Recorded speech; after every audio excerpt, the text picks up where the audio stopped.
બાબા હરભજન સિંહ આજે એક એવા શહીદ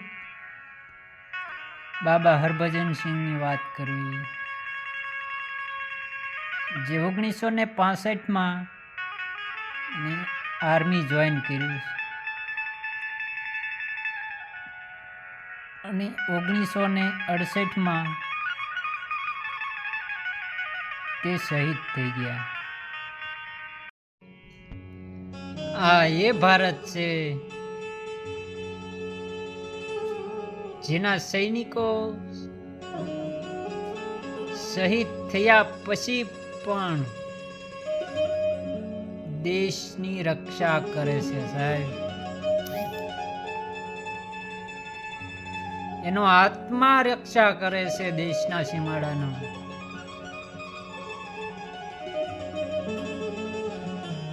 કેટલી દેશભક્તિ છે સાહેબ, તમે કલ્પના તો કરો કે જે શહીદ થઈ ગયા છે એનો આત્મા હજી પણ ચીનના સીમાડાની રક્ષા કરે છે. વિચાર તો કરો, એ ભારત છે